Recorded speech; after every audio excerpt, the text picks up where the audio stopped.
Hi, நான் Vanessa. இன்றைக்கு நண்டு கறி தான் செய்ய போகிறோம். வாருங்கள், அதற்கு தேவையான பொருட்களை பார்க்கலாம்.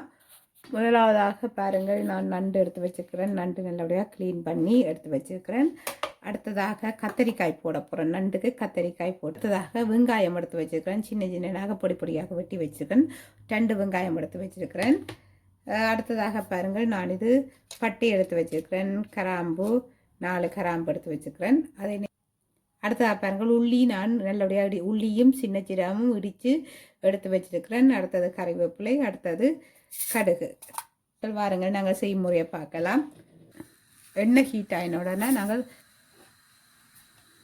கடுகு பொரிஞ்சதும் எடுத்து வச்சிருக்கிற பட்டை, அதே நேரம் கராம்பு போட்டுட்டு நான் இதுக்கு வெங்காயமும் போட போகிறேன். வெங்காயம் போட்டு வதக்க போகிறோம்.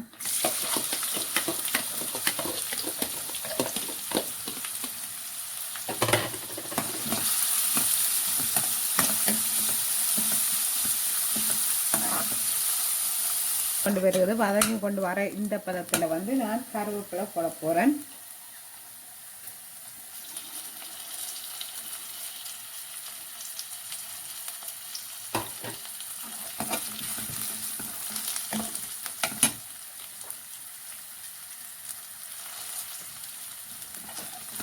கறிவேப்பிலையும் போட்டு நான் நல்லா வதக்குறேன்.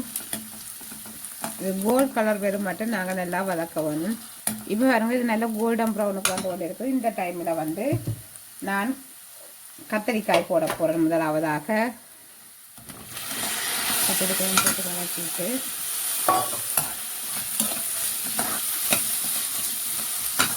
அதுக்கு அடுத்ததாக நான் நண்டும் போட போகிறேன். இதுக்கு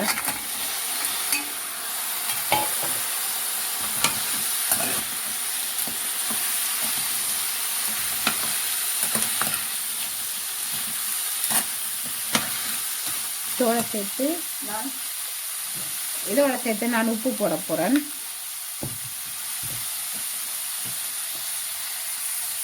உப்பும் போட போகிறேன். உப்பு 1 டீஸ்பூன் எடுக்க போகிறேன். உப்பு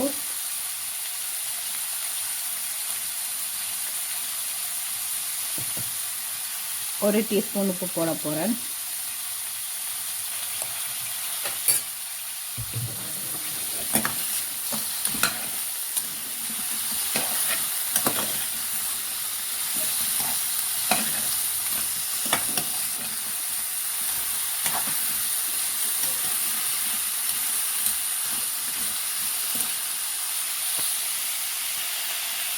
போட்டுட்டு நான் கொஞ்சம் நேரம் மூடி விட போகிறேன்.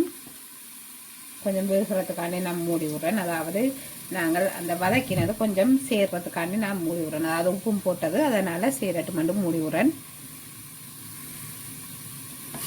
இப்போ பாருங்க, நான் எடுத்துட்டேன். இப்போ மிக்ஸ் பண்ணி போட்டு நான் இதுக்கு தண்ணி விட போகிறேன்.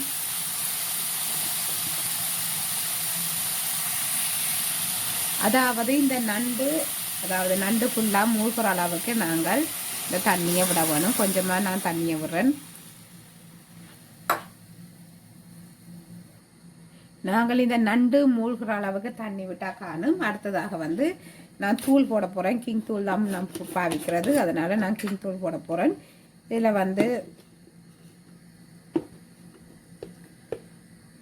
1 கரண்டி, 1/4 கரண்டி நான் போடுறேன் கிங் தூள். இந்த கிங் தூளில் நார்மலாக எல்லாமே அடங்கியிருக்குது. அதாவது சின்ன சீரகம், பெருஞ்சீரகம், மல்லி எல்லாமே அடங்கியிருக்குது. அதனால தான் நாங்கள் இந்த கிங் தூள் பாவிக்கிறது. எல்லாரும் கேட்குறது என்ன நீங்கள் ஒரு தூள் மட்டும் பாவிக்கிறீங்கன்னு சொல்லி, அதாவது ஜாழ்ப்பாணத்துக்காரர் ஒரு தூள் மட்டும் பாவிக்கிறீங்கன்னு சொல்லி கேட்குறீங்க. ஆனால் உண்மையில் நாங்கள் எல்லாமே ஒன்றா சேர்த்துருக்கிறதுல எங்களுக்கு இந்த தூள் சுகமானதாகவும் இருக்குது. அதே நேரம் இந்த தூள் எங்களுக்கு அந்த புரிம்பாக நாங்கள் வச்சு கணக்கவா இல்லாமல் ஒரே அடியாக இருக்குது. நீங்களே பாருங்கள், இதில் எல்லாமே சேர்த்து இருக்குது, உங்களுக்கே பார்க்க விளங்கும். அதாவது சின்ன சீரகம், பெருஞ்சீரகம், மல்லி எல்லாமே சேர்த்துருக்குது, மிளகாய் எல்லாமே சேர்த்துருக்குது. அதனால தான் நாங்கள் இந்த தூள் ஒரே அடியாக பாவிக்கிறோம். புரிம்பாக பாவிக்காமல் நோமலாக உங்களுக்கே தெரியும். நாங்கள் ஸ்ரீலங்காவில் இருந்தபோது அந்த பிரச்சனை மட்டும் நாங்கள் ஓடி ஓடி திரிஞ்சது. அதாவது ஒவ்வொரு இடமாக ஓடி திரியக்க எங்களால் இப்படி அதாவது ஒவ்வொரு டப்பாவுக்கையும் கொண்டு திரிய இல்லாது. அப்போ நாங்கள் என்ன செய்தோம், எல்லாம் ஒண்டா சேர்த்து, அதாவது ஒண்டா சேர்த்தாண்டு இப்போ மிளகாய்க்கு தேவையான பொருட்களை எல்லாம் சேர்த்து வறுத்து திரிச்சு போட்டு நாங்கள் நல்ல ஒரு அதாவது இப்படி காற்று போகாத பேணிக்க வச்சு மூடிக்கொண்டு நாங்கள் அதாவது ஒரு இடம்பெயர்ந்து நாங்கள் உடைக்க கொண்டு திரிஞ்சது. அப்படி நாங்கள் செய்து வந்ததான் இந்த மிளகாய்த்தூள் நாங்கள் உண்டாவே சேர்த்து வச்சிருக்கிறோம். அதற்கு பிறகு நாங்கள் இப்போ சில பேர் புரிம்பாக்கி வச்சிருக்கிறீங்கன்னா, ஆனால் நாங்கள் கூட இப்படித்தான் வச்சிருக்கிறது. எங்களுக்கு இது சுலபமாக இருக்குது. சுலபமான முறையில் நாங்கள் செய்கிறோம். இதுதான் இதுண்ட அதாவது நாங்கள் இந்த தூள் இப்படித்தான் நாங்கள் பாவிக்கிறோம் என்பதை தான் நான் இதில் சொல்லுறேன். ஆனால் எங்களுக்கு இது சுலபமானதாக இருக்குது. நாங்கள் இப்பவும் இந்த தூள் தான் பாவிச்சு கொண்டிருக்கிறோம். அதனால் என்னென்னா நீங்கள் அதாவது நீங்கள் ஒரு தூளை மட்டும் கரைக்கு பாவிக்கிறீங்கன்னு சொல்லி அப்படி கேட்டவங்களுக்கு தான் நான் இப்போ பதில் சொல்லியிருக்கிறேன். உங்களுக்கு விளங்கி இருக்குமென்னு நினைக்கிறேன். பாருங்கள், இனி வீடியோக்கு போகலாம். இப்போ பாருங்க, நான் அதாவது அவிஞ்சு கொண்டு இருக்குது. இந்த அவிஞ்சு கொண்டு இருக்க நான் அதாவது இந்த நான் இடித்து வச்சிருந்த உள்ளியையும் சின்ன சீரகத்தையும் இதுக்கு போட்டு அவிக்க போகிறேன். ஒரு அடியாக நல்ல ஒரு இதாக நான் இடித்து வச்சிருக்கிறேன். அதாவது நான் உரலுக்கு போட்டு தான் இடித்தேன் நான். அதனால் நான் இதையும் போட்டு ஒரு ரெடியாக சேர்த்து அவிய விடுறேன். இதுக்கு நாங்கள் பால் விட போகிறதில்லை. நார்மலாக நாங்கள் இங்கே கூட பால் பாவிக்கிறேன். அதனால் இப்போ ஸ்ரீலங்காவில் இருக்கிற எங்கண்ட உறவுகளும் நீங்கள் இப்படி செய்யலாம். ஏன்னடா இப்போ அங்கே தேங்காய் சரியான விலையன்று நாங்கள் கேள்விப்பட்டோம். அதனால் நீங்களும் இப்படி செய்து பாருங்கள். நாங்கள் இங்கே வெளிநாடுகளில் கூட நாங்கள் பால்கள் சேர்க்கிறேன். ஊரில் நாங்கள் பால் சேர்த்ததாங்க தான். ஆனால் இப்போ இங்கே வெளிநாடுகளில் சரியாக குறைச்சி நார்மலான ஒரு இதாக தான் நாங்கள் சமைக்கிறது. ஆக நாங்கள் பால் கூட சேர்க்கிறேன். ஏன்னா உங்களுக்கே தெரியும், இப்போ கொலஸ்ட்ரால்னு சொல்லி ஒவ்வொரு வருத்தமாக வந்து கொண்டு இருக்குது. அப்போ அதனால் இப்போத்தைய காலகட்டங்களுக்கு ஏற்ற மாதிரி நாங்களும் குறைக்கிறது நல்லது. அதே நேரம் இந்த குழி நாங்கள் குறைச்சி கொண்டு வரோம். அந்த வகையில் இன்றைக்கு தேங்காய் பால் நான் இதில் விட போகிறதில்லை. இப்போ கறி அவிஞ்சு கொண்டு இருக்குது. அதாவது நண்டு அவிஞ்சு கொண்டு இருக்குது. பாருங்கள், பார்க்கலாம்.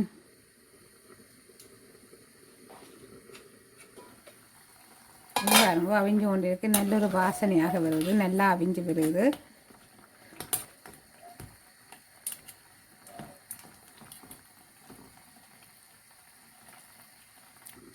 இதுக்கு பாருங்க, அடுத்ததாக நான் டொமேட்டோ சோஸ் போட போகிறேன்.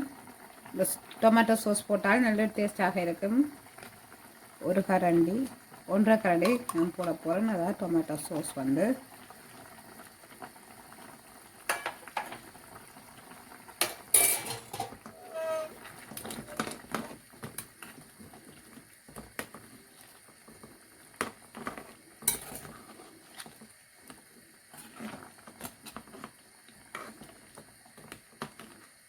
நான் மூடி அவிய விட போகிறேன். நண்டு கறியை வந்துருக்கண்டு. இப்போ பாருங்க, நல்ல ஒரு அதாவது நல்ல வடிவாக வத்தி வந்துட்டுது. நாங்கள் இந்த பதத்தில் நாங்கள் இனி எங்களுடைய நண்டுக்கும் வாருங்கள் நாங்கள் இனி சர்வ் பண்ண போவோம். இப்போது வாருங்கள் நாங்கள் சர்வ் பண்ணுவோம் நண்டு கறியை. நல்ல ஒரு டேஸ்டான நண்டு கறி ரெடி. நீங்களும் இப்படி நண்டு கறி செய்து பாருங்கள். நல்ல ஒரு டேஸ்டானதாகவும் இருக்கும். அதே நேரம் நாங்கள் புட்டு இடியப்பம் இதற்கு சாப்பிட அவ்வளோ நல்ல டேஸ்டியானதாக இருக்கும். நீங்களும் ட்ரை பண்ணி பாருங்கள். இதை ஒரு ஈஸியாக செய்யலாம். நீங்களும் ட்ரை பண்ணி பாருங்கள். மிகவும் ஒரு டேஸ்டியான நண்டு கறி. அதாவது நான் இதுக்கு கத்தரிக்காய் போட்டிருக்கிறேன். அதாவது எங்கள் அம்மா வாக்கள் இப்படி தான் வைக்கிறவ. நாங்கள் அந்த மெத்தட்லாம் நாங்கள் வச்சு கிடக்குது. புட்டு இடியப்பம் ரைஸுக்கு சாப்பிடும்போது அவ்வளோ டேஸ்ட்டாக இருக்கும். நீங்களும் ட்ரை பண்ணி பாருங்கள். இப்படி ஒரு நண்டு கறி மிகவும் ஒரு டேஸ்ட்டாக இருக்கும். அதாவது யாழ்ப்பாணத்து முறைப்படி நான் செய்த நண்டு கறி, அதாவது எங்கள் அம்மாவாக செய்கிற மாதிரி நான் செய்திருக்கிறேன். நீங்களும் ட்ரை பண்ணி பாருங்கள். நன்றி, வணக்கம். வனிசா சங்கரன் யூடியூப் சேனலை லைக் பண்ணி, ஷேர் பண்ணி, சப்ஸ்கிரைப் பண்ணி தொடர்ந்து வாருங்கள். நன்றி, வணக்கம்.